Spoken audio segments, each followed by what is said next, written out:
Hi hello viewers, welcome to ఆకాశం Andhra news. ఈ రోజు మన న్యూస్ లో ఇంట్రెస్టింగ్ టాపిక్ అండి. రాష్ట్రంలో ఏం జరుగుతోంది? అదేంటి రాష్ట్రంలో ఏం జరుగుతుందని అనుకుంటున్నారా? అసలు ఏంటి, ఏం జరిగింది, అసలు ఈ టాపిక్ గురించి వీడియో ఎందుకు చేయవలసి వస్తున్నాం? స్కిప్ చేయకుండా వీడియోని చివరి వరకు చూడండి.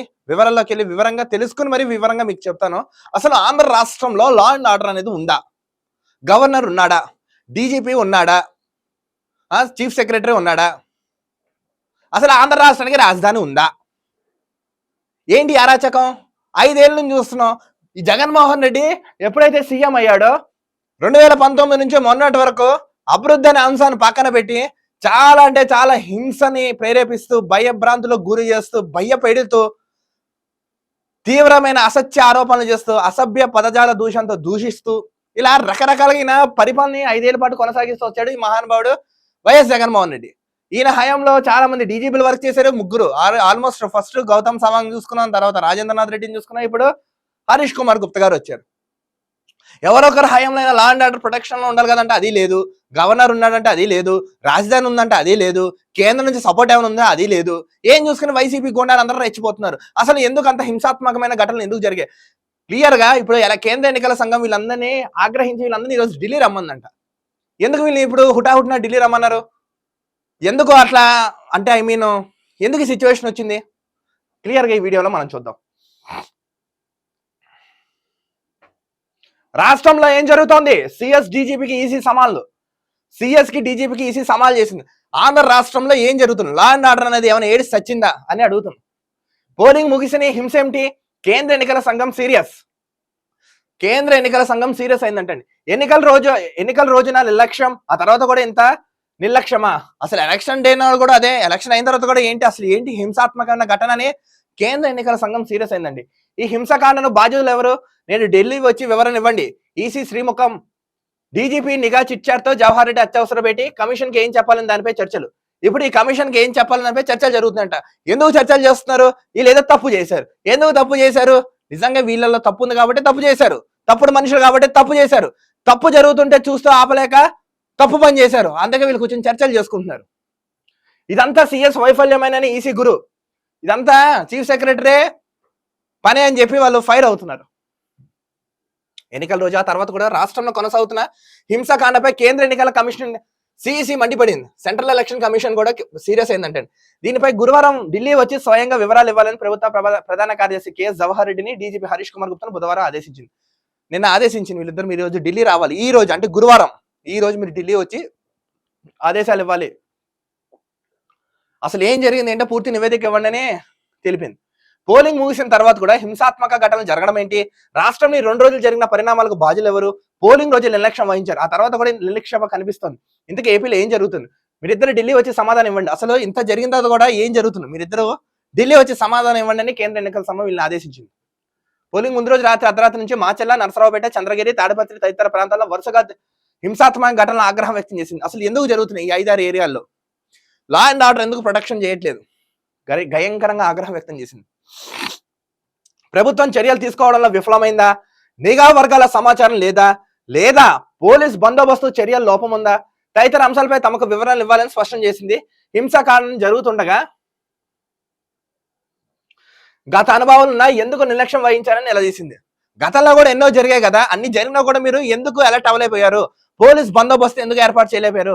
కేంద్ర బలగాలు ఆంధ్ర రాష్ట్రంలోనే, వాటిని ఎందుకు మీరు యూజ్ చేసుకోలేకపోయారు? అసలు ఇది ఎవరి డైరెక్షన్ లో జరిగింది? పూర్తి వివరణ మాకు ఢిల్లీ వచ్చి ఇవ్వాలని ఆదేశించింది కేంద్ర ఎన్నికల సంఘం. ఇందులో చూడండి ఎందుకు నిర్లక్ష్యం వహించేగో. పోలింగ్ రోజు పల్నాడు ప్రాంతాల్లో అధికార పార్టీ దౌర్జన్యాలు, మాచల్లో ప్రతిపక్షాల ఏజెంట్లపై దాడులు, ఇళ్లలోకి చొరబడి కుటుంబ సభ్యులను బెదిరించడం. ఇళ్లలోకి దూరి బెదిరించారంటే ఈ ఫెల్లోస్ వైసీపీ గుండాలు. అరే మీ దీన్ని బట్టి అర్థం కావట్లేదు వైసీపీ ఎదవల్లరా మీరు ఓడిపోతున్నారని. నరసరావుపేటలో టీడీపీ అభ్యర్థిపై దాడులు దిగడం, కత్తులు కర్రలతో రోడ్లపై స్వైర వ్యవహారం చేయడం తీవ్ర ఆగ్రహం వ్యక్తం చేసింది. కత్తులతో కర్రలతో పబ్లిక్ గా పెట్టుకుని తిరుగుతున్నారండి గుండాలు. ఎవరు చేస్తారు? గుండాలు చేస్తారు, రౌడీలు చేస్తారు, రౌడీ షీట్లు చేస్తారు, రౌడీ షీటర్స్ చేస్తారు, దండుపాలెం బ్యాచ్ లో ఉన్న గ్యాంగ్ చేస్తారు. అలాంటి పనులను వీళ్ళు చేశారు అక్కడ ఆంధ్ర రాష్ట్రంలో. చంద్రగిరి టీడీపీ అభ్యర్థి పులివర్తి నానిపై ఈవీఎంలను భద్రపరిచిన స్ట్రాంగ్ రూమ్ వద్దే మారణాయుధాలతో దాడి చేసి అమ్మ ఈవీఎంలు ఎక్కడైతే భద్రపరిచారో అక్కడ దాడులు చేశారంటండి వీళ్ళు.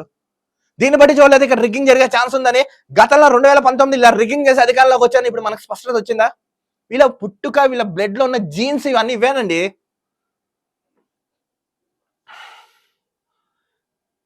హింస జరుగుతుందని ముందే హెచ్చరికలు ఉన్న నేపథ్యంలో ఎన్నికల పరిశీలకుడు రామ్మోహన్ రావు మిశ్రాకు ఆగక్కు వెళ్లారని, పరిస్థితులు చూసి అప్రమత్తం చేసినా ఎందుకు చర్యలు చేపట్టలేదని ప్రశ్నించింది. ఇంత జరుగుతున్నా కూడా మీకు తెలుసు కూడా మీరు ఎందుకు చర్యలు తీసుకోవాలని ప్రశ్నించింది. రాష్ట్రంలో హింసాత్మక ఘటనలు సిఈసి సీరియస్ గా తీసుకున్న నేపథ్యంలో సిఎస్ డీజీపీ గురువారం ఢిల్లీ వెళ్తున్నారు. ఈ రోజు ఢిల్లీ వెళ్తున్నారట. కుంగి బజాయిస్తారు, తొక్కి పెట్టి నారదీస్తారు. మీ అందరం చూడండి. ప్రధానంగా 3 అంశాలపై వివరణ ఇవ్వాలని తెలిపింది. 1, పోలింగ్ తర్వాత హింసను నియంత్రించడంలో వైఫల్యం గల కారణం ఏంటి? పోలింగ్ అయిన తర్వాత కూడా మీరు ఎందుకు నియంత్రించలేకపోయారు? అక్కడ వైఫల్యం ఏం జరిగింది? క్వశ్చన్ నెంబర్ 1 దీనికి మీరు చెప్పాలి. క్వశ్చన్ నెంబర్ 2, హింసను హరికట్టేందుకు చర్యలు తీసుకోపోవడానికి బాధ్యులు ఎవరు?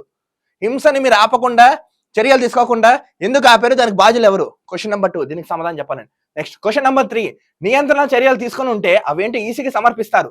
దీనిపై చర్చించేందుకు బుధవారం సాయంత్రం సచివాలయంలో సీఎస్ జవహర్ రెడ్డి, డీజీపీ హరీష్ కుమార్ గుప్తా, నిఘా చీఫ్ కుమార్ విశ్వజిత్ సమావేశమయ్యారు. వీళ్ళు ముగ్గురు సమావేశాలయ్యంట నిన్న సెక్రటరియట్ లో.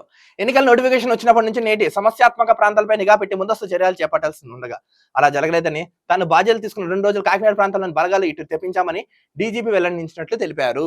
ఈ డీజీపీ తెలిపాడంట. ఏమని? కాకినాడ నుంచి కొన్ని బలగాలు తెప్పించాం, ఇక సరిపోలేదు, కన్ఫ్యూజన్ లో ఉన్నారు వీళ్ళందరూ. అంటే ఇక్కడ తప్పు జరిగినట్టే, వీళ్ళ పర్యవేక్షణలో తప్పు జరిగింది కాబట్టి వీళ్ళు కన్ఫ్యూజ్ అవుతున్నారు, భయపడుతున్నారు. ఏం చెప్పాలో వాళ్ళకి వాళ్ళు ప్రశ్నించుకుంటున్నారు, అయోమయంలో ఉండిపోయారు. గతంలో అల్లర్లు సృష్టించిన అభ్యర్థుల వెంట షాడో బృందాలు ఏర్పాటు చేయలేదని, వీటన్నిటిపై దృష్టి ఎందుకు పెట్టలేదని, తగినంత సమయం తనకు లభించలేదన్నట్లు సమాచారం. ఎన్నికల కోసం రాష్ట్ర పోలీస్ శాఖ కేంద్రాన్ని సరిపడా బలగాలు కోరలేదని, తన బలగాలతోనే సరిపెడతామని అభిప్రాయం వ్యక్తం చేయడం కూడా హింసకు అరికట్టలేకపోవడానికి ప్రధాన కారణమని డీజీపీ పేర్కొన్నారు. అంటే ఇప్పుడు సరిగైన మా దగ్గర బందోబస్తుగా వాళ్ళు లేరు, పోలీసులు లేరు, సిగ్గనిపించట్లేదు ఇలా మాటలు చెప్పుకోవడానికి. ఒక లా అండ్ ఆర్డర్ ప్రొటెక్షన్ చేయవలసిన పోలీసులు ఇలాంటి మాటలు మాట్లాడితే ఏ విధంగా పోలీసులపై జనాలకి ఏ నమ్మకం ఉంటుంది? నిఘా విభాగం ఎప్పటికప్పుడు నివేదికలు ఇచ్చిందని, చర్యలు తీసుకోవాల్సిందని పోలీస్ బాస్ మాత్రమే కుమార్ విశ్వజిత్ స్పష్టం చేసినట్లు తెలిపింది. ప్రధానంగా 4 ఘటనలపై నివేదికలు సిద్ధం చేసుకుని ఈసీ ముందుకు వెళ్లాలని సిఎస్ డీజీపీ నిర్ణయించారు. కాగా అధికార పక్షానికి ఓట్లు కురిపించే పథకాలను, నిధులను విడుదల చేయడానికి చూపిన శ్రద్ధ శాంతి భద్రతల సమీక్షలో సిఎస్ జవహర్ రెడ్డి చూపించడం లేదని ఈసీ దృఢంగా భావిస్తుంది. శాంతి భద్రతలకు సిఎస్ జవహర్ రెడ్డి పట్టించుకోవట్లేదు. ఇందులో క్లియర్ గా స్పష్టంగా అర్థమవుతుందని వాళ్ళు తెలుపుతున్నారు క్లియర్ గా. ఇదంతా ఆయన వైఫల్యమేనని గురుగా ఉన్నట్లు ఐపీఎస్ వర్గాల్లో చర్చ జరుగుతుంది. మాచర్ల దాడుల్లో వైసీపీ గుండాలకు పోలీసులకు సహకరించారన్న ఆరోపణపై డీజీపీ ఈసీ సంజయ్ కోరింది. పోలీసుల హయాంలో, పోలీసుల పర్యవేక్షణలో, పోలీసుల సపోర్ట్ తోనే వీళ్ళందరూ అక్కడ మాచర్లలోని, తాడిపత్రిలోని కానీ దాడులు చేశారు. చంద్రగిరి టీడీపీ అభ్యర్థి పులివర్తి నాన్ని తిరుపతిలో మహిళా యూనివర్సిటీ ఆవరణలో ఏకంగా చంపడానికి ప్రయత్నించారంట. అరే అలా చంపేయడానికి వాళ్ళు ఏం తప్పు చేశారు రా? వైసీపీ గుండాలారా మీకన్నా అడుగుతున్నాను రా. టీడీపీ వాళ్ళు ఏం తప్పు చేశారు? వాళ్ళని చంపేయడానికి వెళ్తున్నారు. మీలాగా గుండాలు వాళ్ళు బాబాయిని గొడవలించుకుని వేసేసారు వాళ్ళు. అవన్నీ లలిత కళలు మీకుంటే వీళ్ళకి లేవు కదా. తాడిపత్రి జిల్లా ఎస్పీ కారు పైన దాడికి దిగడం ఈసీ సీరియస్ అవడానికి ప్రధాన కారణంగా తెలుస్తోంది. మొత్తానికి ఏంటంటే వీళ్ళు ఉచ్చు బిగిసింది. మొత్తానికి వీళ్ళందరినీ ఈరోజు ఢిల్లీ రమ్మందంట. ఇంత హింస జరుగుతున్న, ఇన్ని హింసాత్మకమైన ఘటనలు జరుగుతుంటే డీజీపీ గానీ సిఎస్ గానీ ఎందుకు వ్యవహరించట్లేదు? చూసి చూడట్లు ఎందుకుంటున్నారు? అసలు ఏం జరుగుతుంది? ఎలక్షన్ టైంలో జరగాల్సిన ఘటనలు మీరు ఆపాలి కానీ ఎలక్షన్ అయిన తర్వాత కూడా జరుగుతుంటే మీరు ఏంటి చూసి చూడట్టు ఉంటున్నారు? పూర్తి నివేదిక ఇవ్వండి. మీ పర్యవేక్షణలో, మీ హయాంలో, నెక్స్ట్ మీ సపోర్ట్ ఇవన్నీ జరిగిన వాళ్ళందరూ ప్రశ్నిస్తున్నారు కేంద్ర ఎన్నికల సంఘం. దీనికి మీరు కరెక్ట్ గా వచ్చి ఆన్సర్ ఇవ్వాల్సిందిగా కోరుతున్నామని ఎన్నికల సంఘం ఈ రోజు నిన్న ఒక నివేదిక జారీ చేసింది. ఈ రోజు ఎట్టి పరిస్థితుల్లో మీరు మా దగ్గరకు వచ్చి హాజరుపరిచి నెక్స్ట్ వీటి గల కారణాలు ఏంటో సమాధానాలు చెప్పాలని కేంద్ర ఎన్నికల సంఘం తెలిపింది. ఇప్పుడు వీళ్ళిద్దరు గుచ్చు బిగించింది. గల్లీ పరువుని తీసుకెళ్లి ఢిల్లీలో దాగడేటారు ముగ్గురు మహానుభావులు. ఒక్కసారి జూమ్ పెట్టి జై హింద్ కొట్టండి, జై జగన్ అనండి ఒకసారి. సన్యాసికి సన్యాసికి ఉన్నంత తేడా ఉంది. మనం ఎప్పుడు చైతన్యం అవుతాం మనకు తెలియదు. నాకు తెలిసి మార్పు మొదలైంది అనుకుంటున్నాం. చూడండి, అధికారం రాకముందే వీళ్ళు ఇలా ఉన్నారే, మళ్ళీ అధికారం చెప్తే మన ఒంటి మీద బట్టలు కూడా లాగేసుకుని వెళ్ళిపోతారు. ఈ బ్యాచ్, ఈ దండుపాలెం బ్యాచ్. కొంతమంది మారని అనుకుంటున్నారు కానీ కొన్ని వైసీపీ గొర్రెలు ఉన్నాయి. మళ్ళీ గొర్రెలు అంటే ఫీల్ అవుతారేమో, బొర్రలేని వాళ్ళే గొర్రెలు అంటారు. చూద్దాం, కేంద్ర ఎన్నికల సంఘం వీళ్ళు పిలిపించింది కదా, వీళ్ళ మీద ఏమైనా చర్యలు తీసుకుంటున్నా లేదా చూసి చూడట్టు వ్యవహరిస్తున్నా లేదా ఇది ఒక డ్రామా చేస్తున్నా రానున్న రోజుల్లో మనం కూడా చూద్దాం. ఒకవేళ దీన్ని కనుక గట్టిగా పరిగణించి తీసుకున్నట్టయితే hats off to central and state election commission also. నిజంగా ప్రజాస్వామ్య దేశాన్ని బతుకుందనే సామాన్యుడు సైతం నమ్మే ప్రసక్తికి వస్తారు. చూద్దాం ఏం జరుగుతుంది రానున్న రోజుల్లో. మరో వీడియోతో కలుద్దాం. అంతవరకు చూస్తున్నాండి ఆకాశం Andhra news. This is Dilip signing off.